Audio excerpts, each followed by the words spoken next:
time to get going. It's lights out and away we go. Bottas gets away well. He's alongside Lewis Hamilton and he's making a good progress. And they're back. Salut la team, content de vous retrouver.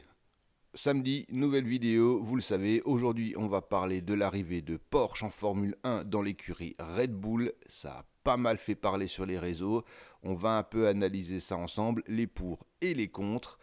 Comme d'habitude, si tu veux t'abonner, tu peux le faire tout de suite. Et nous, on envoie le générique. Vas-y Maurice. This is Lewis Hamilton. Not away too badly, you feel, but Bottas, that was a lightning start. No wheel spin. What a perfect start to get away.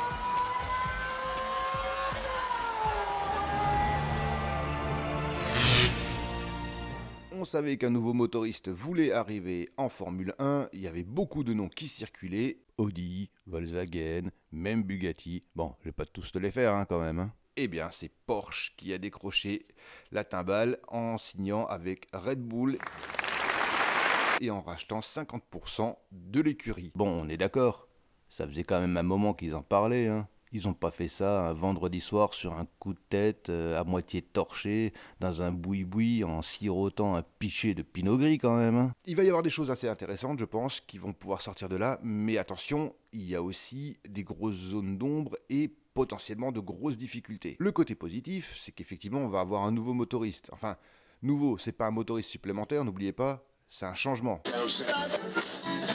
Red Bull aurait proposé que Honda reste chez AlphaTauri, ce qui pour moi est assez logique, puisque comme pilote chez AlphaTauri, on a Tsunoda, qui est japonais. Honda est japonais, donc Honda aurait la main mise quelque part sur l'écurie AlphaTauri. Pourquoi est-ce qu'ils ne veulent pas? La question se pose. Est-ce qu'ils n'ont peut-être pas assez confiance en leur pilote national? Ils aiment pas trop ça puisqu'ils veulent rester a priori chez Red Bull et notamment avec Max Verstappen. Donc possiblement Honda devrait peut-être quitter la Formule 1 en 2026 et Porsche devrait arriver.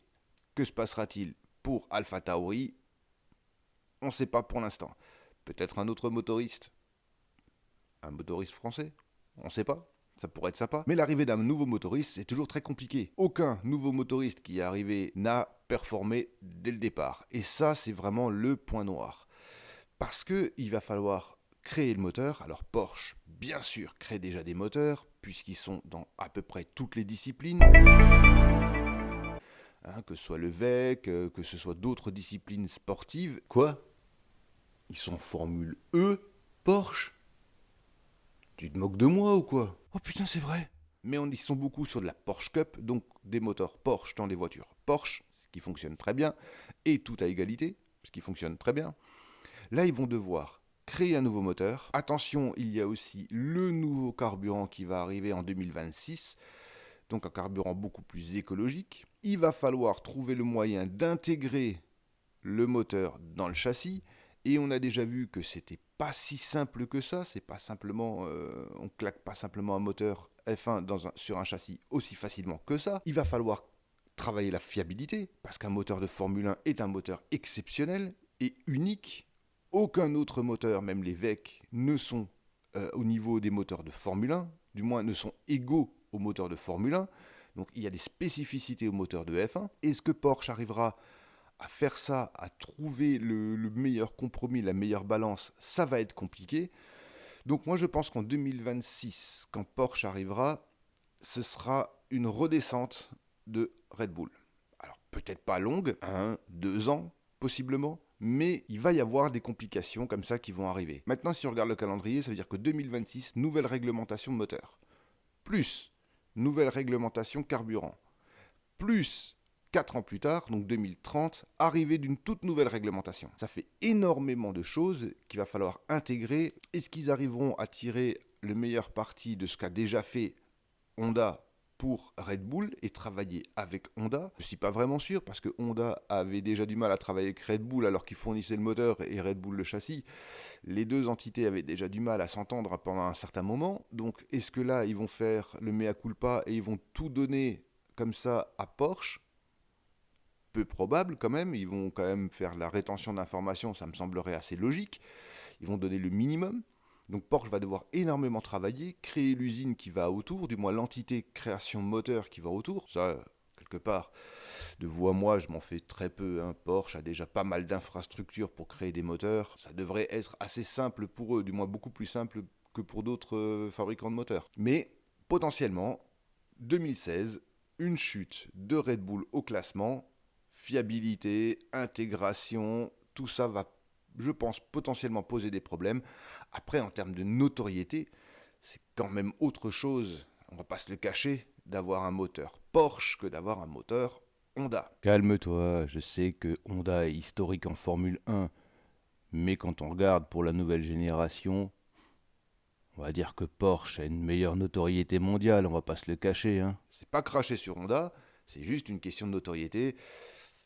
Ah, c'est quand même un peu plus sympa, ça parle beaucoup plus. Avoir un gros fabricant Porsche comme ça qui arrive avec 50% quand même, donc la moitié de l'écurie appartiendrait à Porsche, ça permettrait à Red Bull d'avoir quand même un pied un peu plus dans le monde de l'auto, qui sait potentiellement dans ces années-là, 2026-2028, voir une Porsche by Red Bull ou une Red Bull by Porsche, pourquoi pas.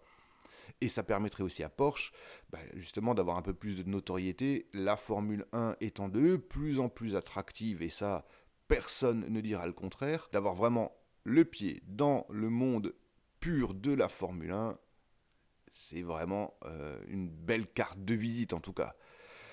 Donc voilà, il va y avoir des choses positives, il va y avoir des choses, je pense moi, négatives, mais pas longtemps, et puis ça devrait remonter un peu au classement, j'imagine, 2028. Il va falloir, je pense, moi, 2 ans pour que Porsche arrive à être compétitif en Formule 1. Et puis, n'oublions pas une chose importante qui pèse dans la balance. Est-ce que les deux entités, une fois que ça ira un peu plus mal pendant un petit moment, est-ce qu'ils vont continuer à s'entendre? Et puis, on ne va pas se le cacher, de toute façon, avec Red Bull, ça part toujours en cacahuète, Demande à Renault.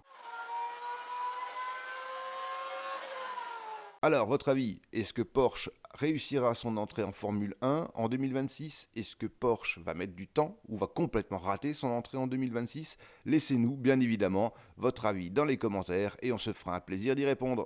Voilà, cette vidéo est maintenant terminée. Je vous remercie si vous l'avez suivi jusqu'au bout. Je remercie aussi tous nos nouveaux abonnés. Si ce n'est pas encore fait, vous pouvez bien évidemment vous abonner.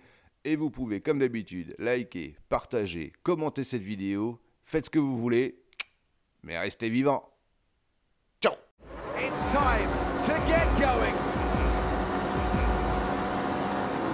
It's lights out and away.